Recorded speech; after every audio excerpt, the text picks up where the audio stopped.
하죠. 큰 기쁨의 소식. 네, 우리 자리에 계신 분에게 한번 말씀하세요. 메리 크리스마스.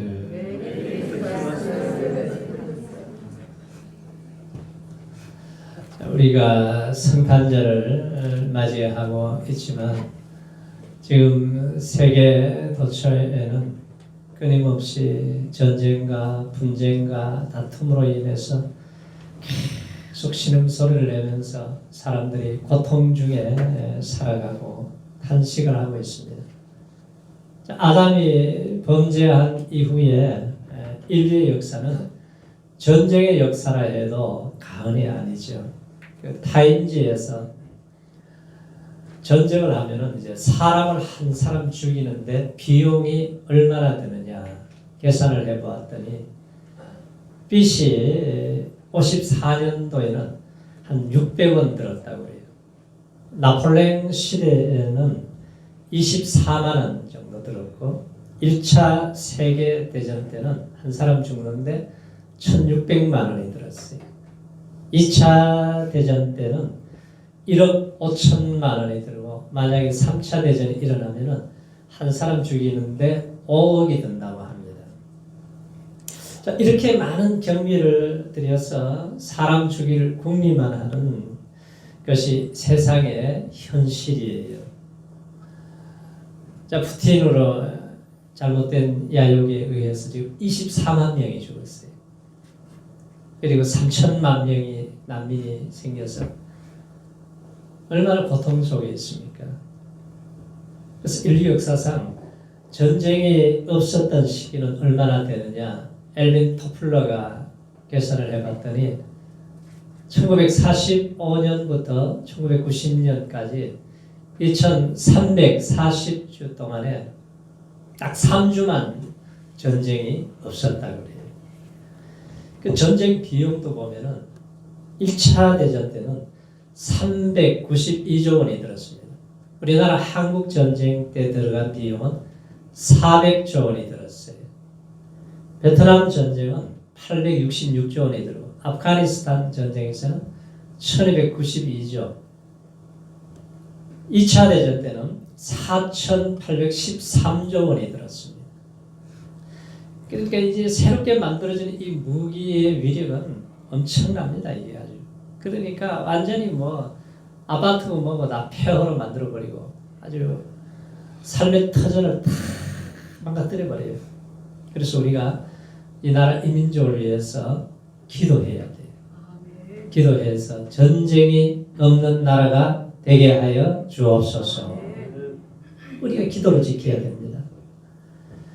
세계에서 가장 가난한 나라 중에 한 나라가 북한인데 아니 미사일을 쏘아가지고 하루 저녁에 쏘아대는 것이 그 가난한 백성들 1년치 양식을 다 쏘아버리잖아요. 그러니까 세상은 전쟁과 분쟁과 다툼으로 얼룩져 있습니다. 이 땅에 진정한 평화가 올 수가 있을까요? 자, 모나코라고 하는 아주 작은 나라가 있어요. 근데 이 작은 나라에서 유명한 아주 국립교향악단이 있는데 85명이 사랑과 평화를 노래할 때에 그 나라의 백성들을 아주 감동을 줍니다. 근데 그 나라의 육해 공군은 총 합쳐서 82명밖에 없어요. 그래서 그 나라의 진정한 평화는 이 노래를 통해서 온다 하는 것을 보여주고 있습니다. 자, 오늘 인류의 평화를 가져다 주는 것이 무력이 아니고 아름다운 음악이고 우리가 하나님의 은혜가 있어야 된다는 거죠. 자, 오늘 말씀에 자, 성탄의 이 기쁜 소식이 누구에게 먼저 전해졌습니까? 뭐 왕궁에 아주 잘나고 똑똑한 사람, 굉장히 권세가 있는 사람에게 간 것이 아니고 들판에서 양을 지키고 추위를 떨면서 맹수와 싸워야 되고 직업이 천시를 받던 목자들에게 찾아오셔서 이 성탄의 가장 기쁜 소식을 제일 먼저 전해주셨어요. 자, 예수께서 이 땅에 나실 때에 천군 천사들이 내려와서 합창을 하고 노래를 합니다. 그래서 진정한 평화의 근원은 하나님으로부터 오는 거예요.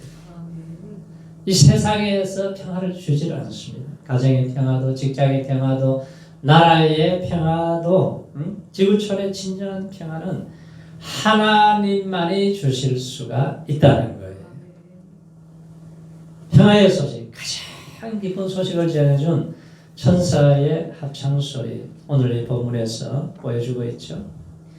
이제 8절부터 쭉 보시면은, 자, 얼마나 이 목자들이 두려웠는지 몰라요. 천사가 다 나타나니까 막 굉장히 두려웠습니다. 이제 8절 보세요. 8절 우리 8절 9절 자 시작. 그 지경에 목자들이 밖에서 밤에 양떼를 지키더니 주의 사자가 곁에 서고 주의 영광이 저를 두루 비치며 크게 무서워하는지라. 10절이요. 10절 시작. 천사가 이르되 무서워 말라. 보라 내가 온 백성에게 미칠 큰 기쁨의 좋은 소식을 너희에게 전하노라. 무슨 소식이요? 온 세상에 미칠 무슨 기쁨? 큰 기쁨을 너희에게 전한다. 사람들은 늘 기쁜 소식, 좋은 소식을 기다립니다. 그래서 SNS를 하고 TV를 보고 뉴스를 듣고 신문을 보고 늘 기다려요. 우리나라에 굉장히 기쁜 소식이 언제 있었습니까? 1945년 8월 15일 일제 36년의 그 고통 속에 있다가 해방받는 날은 전국적으로 얼마나 소리를 치고 기뻐했습니까? 만약에 내가 이제 중병에 걸려서 사형수모를 받은 사람이 죽어가는데 아니 기적적으로 내가 하나님의 은혜를 입고 살아갔다고 할 때에 본인은 물론 온 가족들이 기쁨의 소식이죠. 자녀들 중에 사법고시를 합격하든지 아니면 좋은 시험에 합격을 해서 소식이 들려올 때에 얼마나 기뻐합니까? 이 카타르 월드컵 결승전에서 아르헨티나와 프랑스 국민들 밤을 새우면서 좋은 소식을 기다렸습니다. 그런데 경기 결과는 3대3으로 비겼잖아요. 승부차기에서 36년 만에 아르헨티나가 우승을 했습니다. 이게 대단한 기쁨의 소식이죠. 이 아르헨티나는 100년 전만 해도 세계 속에 잘 사는 나라였어요. 그런데 지금은 40%가 전부 빈곤층에 다 빠져버렸어요. 인플레가 이제 100% 올라가고 금리가 75% 올랐어요. 지금 우리나라 금리가 6%, 8% 지금 가잖아요. 이래서 막 지금 아우성을 치는데 75% 올라가요.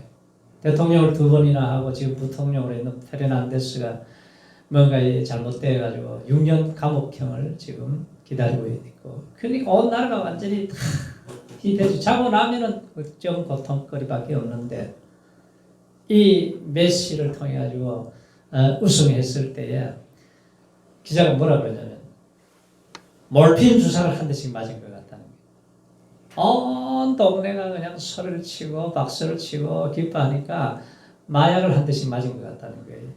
한양식 준비를 하는데 보니까 막 400만 명이 모여가지고 이 버스가 지나갈 수가 없으니까 나중에는 헬리콥터로 선수들을 그냥 현장에서 빠져나가도록 했지 않습니까?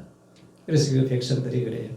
자, 우리의 삶은 고통으로 가득했고 자고 일어나면은 현실에 눈을 뜰 때마다 슬픔밖에 없는데 이 축구의 소식이 결국은 이 순간만큼은 기쁘고 행복하다 그랬어요. 근데 그게 오래 갑니까? 하루 지나고 나면 사라져요. 자, 그런데 하나님께서는 자, 믿음의 종들에게 영원한 기쁨의 소식을 주신다는 거예요. 목자들에게 나타난 천사는 온 백성에게 미칠 큰 기쁨의 소식을 주신다. 참으로 예수의 탄생 소식은 우주 생긴 이후에 가장 큰 기쁨의 소식입니다. 그래서 우리 성도님들이 아직까지 주님의 주시는 이 기쁨의 은혜를 잃어버렸다면 이 성탄절을 통해서 회복하시기를 축원합니다. 할렐루야. 동양인, 서양인, 인종 차별이 없이 남녀노소, 어린아이, 어린이나 빈부귀천을 막론하고 모든 사람들에게 주시는 기쁜 소식이에요. 그래서 예수님의 탄생 소식은 누구에게나 어디에서나 어떠한 때라도 이것이 기쁜 소식이 되는데 왜 예수님의 탄생 소식이 기쁜 소식일까요? 자, 목자들에게 전해준 이 천사들의 노래 14절에서 뭐라고 그랬어요? 지극히 높은 곳에서는 하나님께 영광이요 땅에서는 기뻐하심을 입은 모든 사람들에게 평화로다. 그 누가 진짜 평화를 누리느냐? 모든 전 세계 백성이 아니에요. 기뻐하심을 입은 그러니까 예수 안에 있는 구원받은 하나님의 백성들에게는 이 평화를 주시겠다는 거예요. 그런데 보세요. 에덴 동산에서 아담과 하와가 범죄한 이후에 우리는 평화를 잃어버렸어요.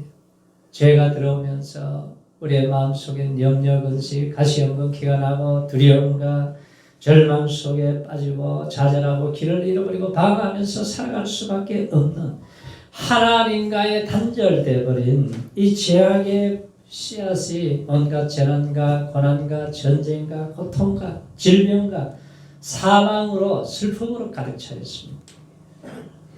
이것이 범죄한 인생의 현실이에요. 행복을 잃어버렸어요. 평화를 잃어버리고 기쁨을 잃어버리고 축복을 잃어버리고 소망을 잃어버리고 살아갑니다.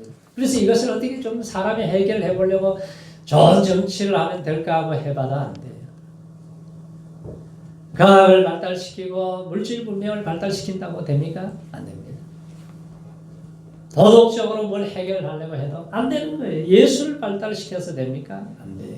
바벨탑이 무너지듯이 인생은 빈번히 부서지고 헛수고하는 인생이 되어버렸어요. 그래서 사람들이 뭔가 세상적으로는 다 성공을 하고 다 가진 것 같은데 공허하고 인생이 허무합니다. 그렇게 인기가 많은데 그렇게 재벌이 왜 자살을 하겠어요? 하나님으로 채워야 할 공간이 있는데 이걸 채우지 못하면은 세상의 것으로 아무리 다 채워도 갈증이 나는 거예요. 해결이 안 돼요. 하나님을 만나기 전에는 하나님을 되찾기 전에는 해결이 안 되는 거예요.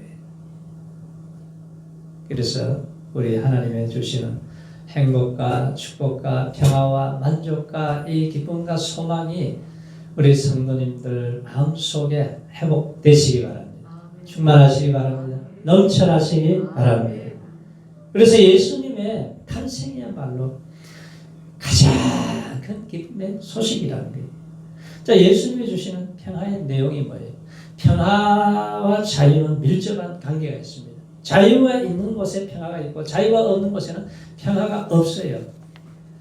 그래서 그리스도께서 우리를 자유케 하려고 자유를 주셨으니 그러므로 굳세게 서서 다시는 종의 멍에를 매지 말라. 우리가 믿음으로 의롭다 하심을 얻었은즉 예수 그리스도로 말미암아 하나님과 더불어 화평을 누리자고 했습니다. 중요한 것은 범죄한 인생에게 참 자유를 주시고 평화를 얻기 위해서는 예수 그리스도를 내 인생의 주인으로 모셔야 된다는 거죠. 자, 그래서 예수님은 먼저 우리를 죄에서 자유를 주시는 거예요. 사람들이 그렇게 좋게 살다가도 속에 죄로 가득 차게 되면 답답합니다. 참 두려워져요. 인생이 자꾸 불행하다고 생각해요. 그래서 길을 잃어버리고 자꾸 방황을 하게 돼요.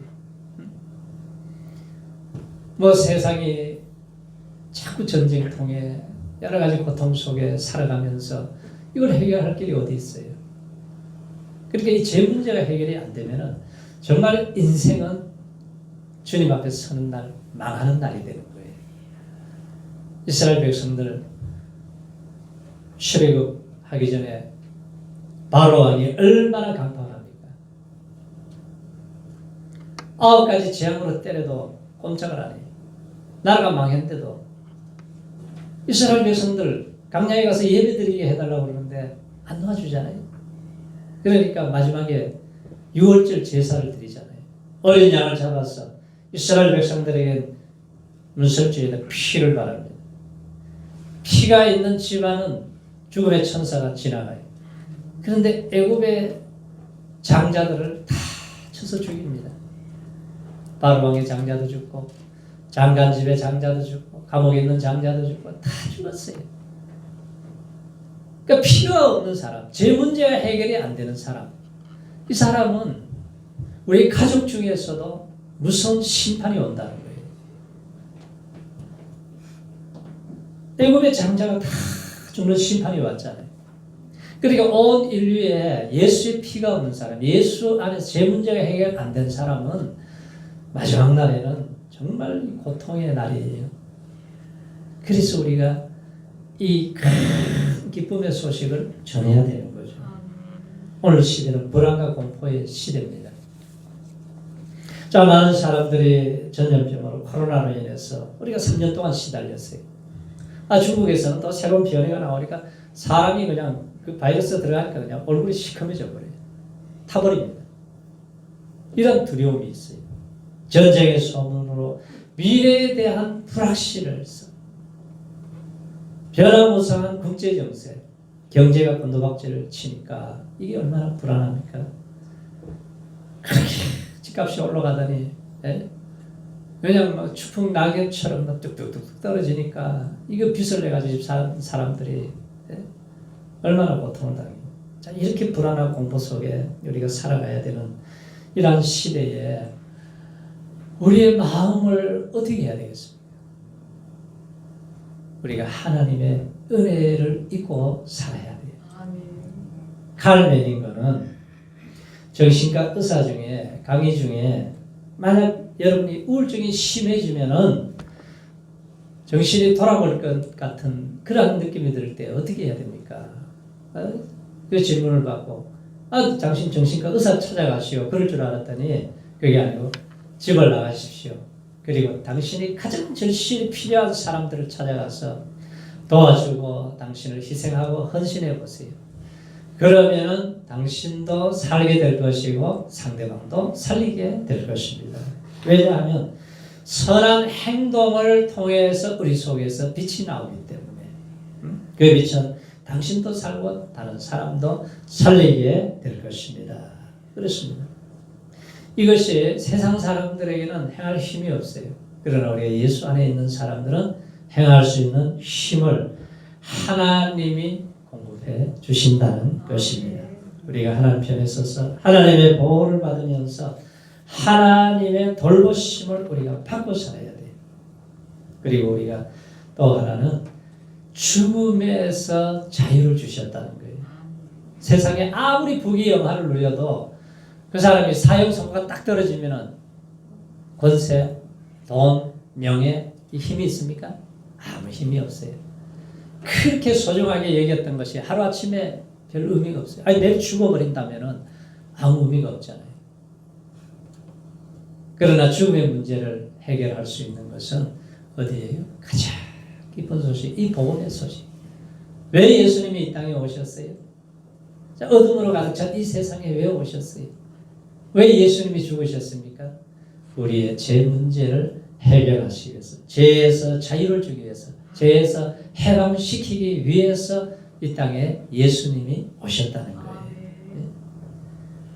사망하되 이기는 것이 아니라 사망에 쏘는 것이 어디에 있느냐? 사망에 쏘는 것은 죄의 본능은 율법이다.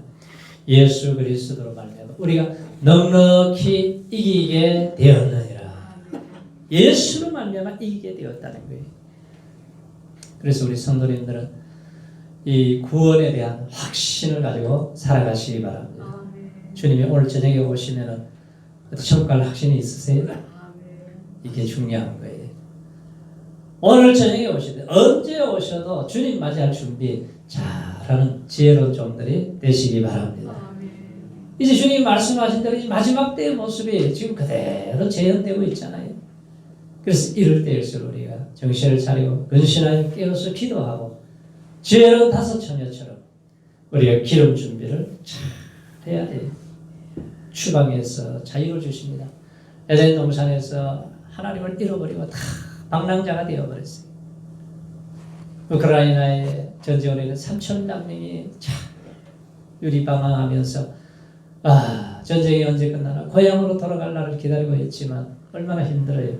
마찬가지로 우리가 강야와 같은 이 세상에 살면서 우리가 염려, 근심, 걱정 속에 시달리면서 살아가지만 우리 주님께서 뭐라고 해요?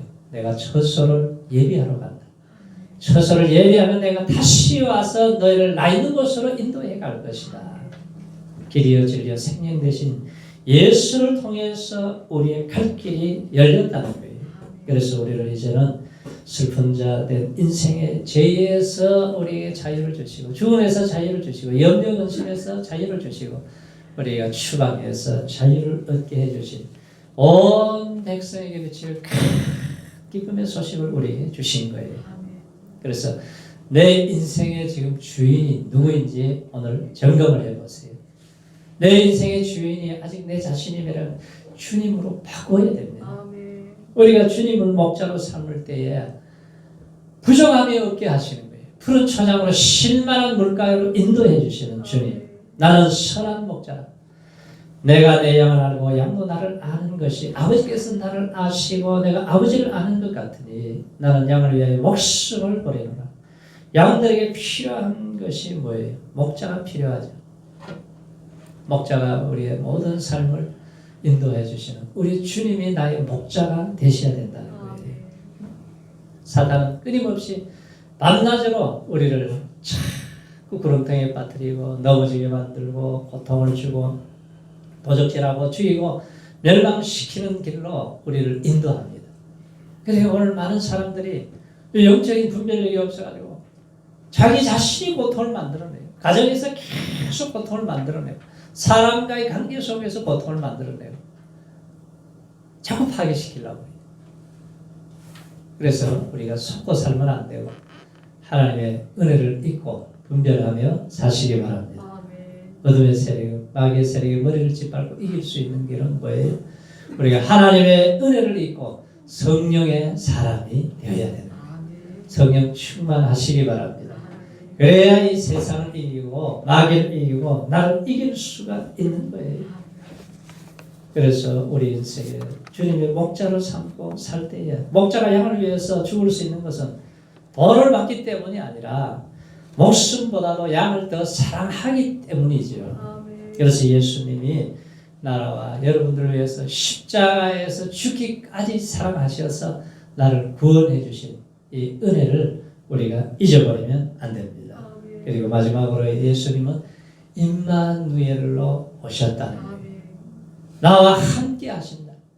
언제까지 함께 하신다? 영원토록 함께 하세요. 우리가 슬플 때도 함께하고 기쁠 때도 함께하고 외로울 때도 함께하고 고통을 당할 때도 함께 하신다. 우리가 건강할 때도 함께하지만 질병에 걸려서 고통 중에 있을 때도 함께하시고 성공할 때도 함께하시고 실패할 때도 함께하세요. 하나님이 요셉과 함께할 때 형통하잖아요. 종으로 팔려가는데 형통하다 그래요. 누명을 뒤집어 썼는데도 형통하다 그래요. 감옥에 있는데도 형통하다 그래요. 결국은 하나님이 애굽의 총리로 만들어서 애굽의 총리로 있을 때도 형통하게 하셔서 그의 인생을 하나님이 형통하게 하셔서 온 가족을 살리고 큰 민족을 이루게 하시는 그 일을 함께하는 요셉과 이루어 가셨습니다. 그래서 어제나 오늘이나 영원토록 동일하신 임마누엘 하신 우리 하나님의 평안이 함께하시기 바랍니다. 하나님의 기쁨으로 충만하시기 바랍니다.